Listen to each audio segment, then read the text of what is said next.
মনত চেষ্টা কৰোঁ চৰকাৰে যদি সহায় কৰে আপোনালোক সকলো লাখপতি বাইদেউ হ'ব পাৰিব। আপোনালোকৰ লাখপতি বাইদেউ হোৱাৰ ইচ্ছা আছে নে নাই? কাৰ কাৰ নাই হাত দাঙকচোন।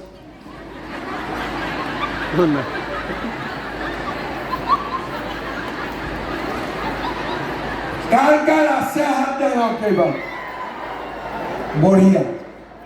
তাৰ মানে সকলো মহিলা লাখপতি বাইদেউ হ'ব বিচাৰে। কেনেকে হ'ব, চৰকাৰে কেনেকে সহায় কৰিব, মই আপোনালোকক অকণমান বুজাই দিব খুজিছোঁ। আজি প্ৰথম অৱস্থাত আমি চৰকাৰৰ পৰা 10,000 টকাৰ এখন চেক লাভ কৰিম। এই 10,000 টকা চেকখন পোৱাৰ লগে লগে আপোনালোকে বেংকত চেকখন জমা দিব। আমাৰ বহুতো মহিলা বেংকত চেকখন জমা দিওঁতে দেৰি কৰে, টেবুলৰ ওপৰতে থৈ দিয়ে। কিয় থৈ দিয়ে বোলে? চেকখন চাই ভাল লাগে, নিজৰ নামটো লিখা আছে। কেইদিনমান আগতে ফেচবুকত এগৰাকী বাইদেৱে কান্দি আছিলে, বোলে মামাক খবৰ দিব লাগে, মোৰ চেকখন নিগনিয়ে কুটি দিলে। মই খবৰ ললো যে কেনেকে নিগনিয়ে কুটিলে। বোলে চেকখন টেবুলৰ ওপৰত 10 দিন থৈ দিছিলে, এদিন নিগনিয়ে কুটি দিলে। চেকখন ঘূৰাই দিলো, কিন্তু আপোনালোকে চেকখন পোৱাৰ লগে লগে বেংকত জমা দিব। তাৰপিছত আপোনালোকে মনত চিন্তা কৰিব যে এই 10,000 টকা আমি কেনেকে ব্যৱহাৰ কৰিম। প্ৰথম আমি এই 10,000 টকা 3টা ৰাস্তা বা 3টা পদ্ধতিৰে আমি খৰচ কৰিব পাৰোঁ। প্ৰথম, আমাৰ এটা সকলোৰে আত্মসহায়ক গোট আছে। 10,000 টকাটো পালোঁ, গ্ৰুপৰ একাউণ্টলৈকে ট্ৰান্সফাৰ কৰিলোঁ। আৰু গ্ৰুপৰ পৰা যিগৰাকী মহিলাই কিবা এটা আঁচনি কৰিব খোজে আমি লোন দিলোঁ, বা 10 গৰাকী মহিলাই লগ লাগি কিবা এটা আঁচনি বা কিবা এটা কাম হাতত ল'লে।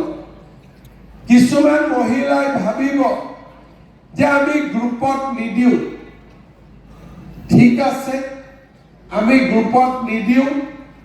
যদি গ্ৰুপত নিদিওঁ, আমি নিজে কিবা এটা কৰিব লাগিব। গাহৰি হওক, হাঁহ কুকুৰা হওক, দুগ্ধ পালন হওক, আমাৰ মাছৰুমৰ খেতি হওক, আমাৰ মৌ-মাখি পালন হওক, কিবা এটা কাম আমি নিজে কৰিম। কাম যিয়ে নহওক, সৰু দোকান এখন দিলেও কাম, গাহৰি পুহিলেও কাম, গাই গৰু পুহিলেও কাম, শালৰ কাৰণে সূতা কিনিলেও কাম। কিছুমান মহিলাই মনতে ভাবিব যে মই 10,000 টকাটো খৰচ কৰিম, কিন্তু টকাটো যদি অভাৱত ব্যয় হৈ যায় তেতিয়া মোৰ মনটো বেয়া লাগিব। তেতিয়াহ'লে আমি কি কৰিম? আমাৰ ঘৰৰ মানুহজনৰ যি ব্যৱসায় আছে, খেতি আছে, ফিচাৰী আছে, বজাৰত এখন দোকান আছে, ৰিক্সা চলাই, গাড়ী চলাই, যি ব্যৱসায় আছে, তাতে আমাৰ 10,000 টকাটো আমি লগাই দিওঁ। তাৰ মানে হাজবেণ্ড আৰু ৱাইফে লগ লাগি কিবা এটা কাম হাতত লয় এটা গ্ৰুপত নহলে নিজে নহলে হাজবেণ্ড আৰু ৱাইফে লগ লাগি আপোনালোকে কামটো আৰম্ভ কৰিলে আমি 7 মাহ 6 মাহ 8 মাহ পিছত আপোনালোকৰ ঘৰত যাম আৰু সবৰে ঘৰত যাম ঘৰত গৈ আমি সুধিম যে বাইদেউ 10,000 টকা পাইছিলে বোলে পাইছিলো বোলে কি কামত খৰচ কৰিলে বোলে মোৰ পুৰণা মোবাইলটো বেয়া হৈ গৈছিল নতুন মোবাইল এটা কিনিলো বোলে বিহু আহি গ'ল দুযোৰ কাপোৰ ললো পৰীক্ষাত ফেল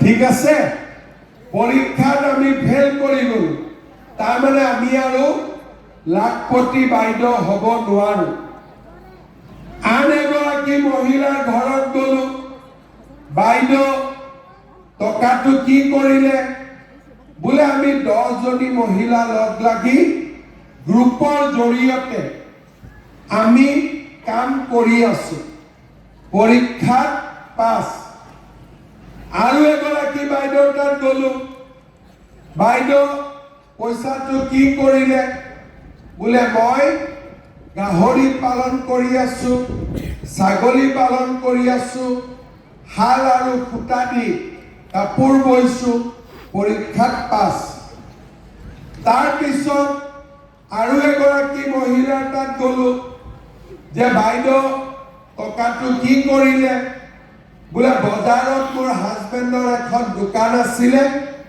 তাতে আমি 10,000 টকাটো লগাই দিলো পৰীক্ষাত পাছ তেতিয়া আমি কি কৰিম পাছ কৰা মহিলাসকলক আমি ইয়ালৈ আকৌ মাতিম আৰু দ্বিতীয়বাৰ আমি কিমান দিম দ্বিতীয়বাৰ আমি আপোনালোকক 25,000 টকাকৈ আপোনালোকক আৰু আমি আকৌ দি দিম ভাল হ'বনে বেয়া হ'ব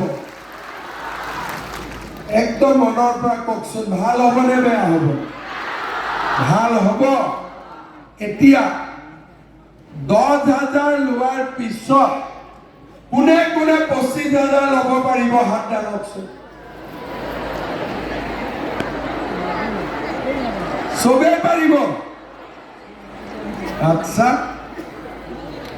পাৰিবনে সবে পাৰিব ঠিক আছে 10,000 পালে 25,000 পালে তৃতীয় বছৰত আমি আপোনালোকৰ ওচৰত আকৌ আহিম বাইদেউ 10,000 পালে বোলে পালো 25,000 পালে পালো কি কৰিলে বোলে আগতে যিটো কাম হাতত লৈছিলো 25,000 দি আমি কামটো ধুনীয়াকৈ আগবঢ়াই লৈ গৈ আছো পৰীক্ষাত পাছ তৃতীয় বছৰ আমি আপোনালোকক আকৌ মাতিম আৰু এইবাৰ আমি আপোনালোকক 50,000 টকাকৈ আপোনালোকৰ বেংকৰ একাউণ্টত আমি